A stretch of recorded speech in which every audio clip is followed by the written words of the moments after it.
started, but the league body is, leaving no stone unturned. Anything happens, it dispense with justice. And what you have on your screen is the hammer falling on Jigawa Golden Stars. Jigawa Golden Stars to play their next 3 games behind closed doors. Jigawa Golden Stars to pay a fine of 1 million before their next home match. Jigawa Golden Stars lose 3 points, 3 goals to Wiki Tourists. That's heavy. And that's what you were talking about when we were on the break. The things that I don't know. Is this killing a cockroach with a sledgehammer, or you think is punishment? With a bomb. The rules are very clear. Some of us get scandalized when they try to subvert the rules. The rules are very clear, and for purpose of clarity, you need to apply to the latter, and that's what the NLL has done. I think the LMC should also take a cue. By the time you set a precedent and tell every club that it's no longer business as usual, when you fly the rules, you face the music. As simple as that. For Jigawa Golden, it's very unfortunate. They were losing 1-0 in the 84th minute. If they had allowed the game to finish, they wouldn't have lost 3 goals and 3 points. And even pay 1 million. Now it will be -3 for them. If they have lost game 1-0, maybe it will have just been -1. And now they are going to play more. 70-something minutes. Maybe they could have. They could have at least. Some of these club officials should not incite the fans. Educate the fans. Are they really the ones? Fans will not just want to admit that they're losing at home. There are some obscene gestures you will make as a club official. The fans will take a cue. When you try to comport yourself, some of these fans are, I'm sorry to say, largely illiterate. So they react emotionally to some of the things that the club officials, believing that the officials have some information that they don't have. You understand? It could be that they gave the referee something and it's not performing. And I also think it's a way of making home teams responsible. Okay. You have to be able to control the crowd. You have to. I mean, it's part of money. You don't have to tell us that you don't know the guys that cause the trouble, or whoever enters into your stadium. That's why in Europe must be guaranteed. That's why in Europe, as small as throwing a coin, get into trouble. The culprit will be fished out and then to face the music. So we don't need to condone such even for chants of hooliganism. For chants, I've seen clubs. Almost being thrown out of competitions, and I think it's a good one. And like you said, I hope the LMC and whoever is in charge of the Premier League will follow suit. Don't wait when something happens. Dispense immediately. Yeah. Well, let's talk about Ladan Boso. Has moved. Like we always say, there's one permanent thing in football, especially in management. You are either being sacked or waiting to be sacked. Then again, you could also always be on the move. So Ladan Boso, as you see on screen, quits Bayelsa to join Abia Warriors.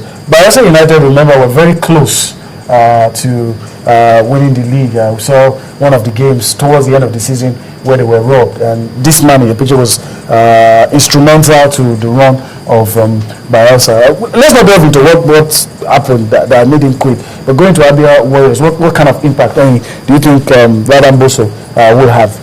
Well, I think he will have more information than we have, but for me, I think leaving a club that is going to play in the CAF Confederations Cup and going to a club that just gained promotion leaves much to be desired. But I learned that there were some internal squabbles between Boso and the secretary of Bayelsa United as regards recruitment of players. That he wanted to recruit some players and the woman refused. So that's between the two of them, and because of that he left the club. But I also know, I'm aware that in Abia Warriors they have their own issues too. Okay. So I don't know whether he is moving from fire to fire, but let's see how it goes. But I know they have their own issues with Emeka Zugo, who originally was the TA at the beginning of this season. They moved Chijoke Osuagu, who led the team to promotion. They left him as a chief coach. So I don't know how they are going to, because from my own estimation, I see Emeka Zugo, even though Ladan is more experienced, I don't know how they are going to work together. It might just be another clash. Absolutely. Okay. Bayelsa will be representing us on the continent. And this team you're seeing on screen, Warriors, would also represent us on the continent. They seem not to have any kind of issues that we can't be talking about. And Cecilia, I don't know, I'm hoping they'll give us a good representation. I'm hoping that in the CAF Confederations Cup, our two teams will sail through. But with them losing their coach presently, what's going to happen to the team? I think that's what I will be looking at. But for Warriors, but for Warriors, I think they will definitely do well. The support they've been getting. I think for Abia Warriors, I think maybe it was actually Lamabusu to join, because we've been reading a lot about Abia Warriors.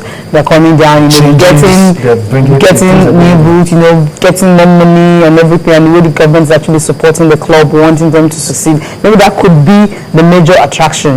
That's why Lamabusu had to leave Bayelsa United and join Abia Warriors. But I think Warriors will do better than they did the previous time they've appeared at the competition. I don't know if you have shared the same view that it might be good for our teams in the CAF Confederations Cup. Now in the CAF Champions League, we have one team flying our flag. In the CAF Confederations Cup, one of the teams now losing, like CC said, losing his manager, definitely it would have some effect. Well, the same thing that happened in Pillars. I mean, they allowed Rowing Canoe. He left to National United. They brought in a Komodi. A few weeks, they had the option of taking that decision early enough. Now Boso has left a week before their first game, so I don't know how they're going to cope. For Warriors, they got it. I mean, they started ahead. They got an MD, Davis Inoumi, brought in Aibogu from Eyimba, and they've been playing some friendly matches. And on the strength of some of the players they have, I think they have no reason not to at least advance in the CAF Confederations Cup.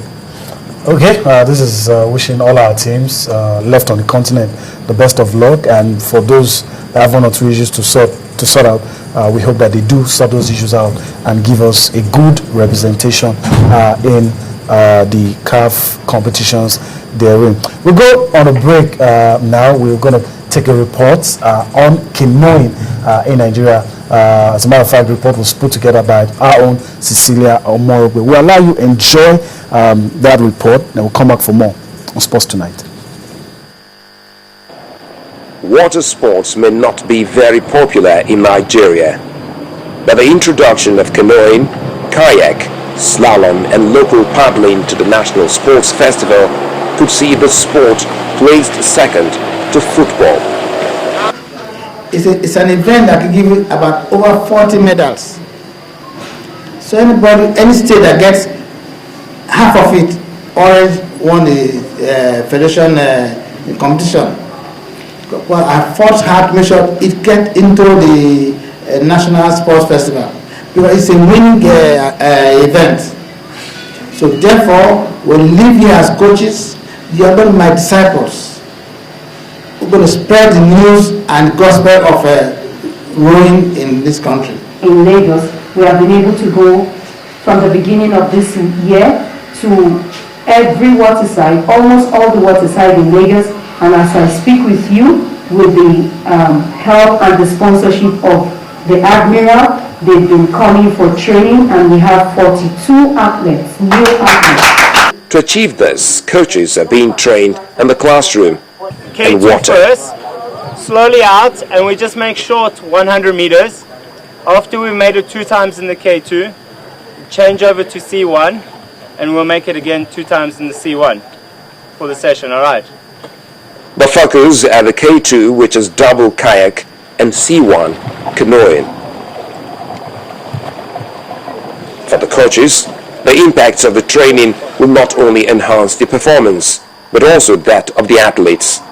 We go to the grassroots to bring out paddlers for the event, because we have over 40 medals in the event at the festival level. So to me and to my state, I'm going back to the state level to bring out more athletes. I've learned a lot of techniques, a lot of skills, which I know I'm going to impact to my own athletes down right across River State. If you're looking for an answer that can be implemented straight away, I'd suggest by growing the sport. The bigger the sport you have, the more athletes you're going to put on the water. You're going to find 1 or 2 diamonds, 1 or 2 gems that are really going to be your potential Olympic medalists in a couple of years' time. With only Jonathan Akiemi flying the Nigerian flag at the London 2012 Games, in a sport with 16 events and 48 medals, this could be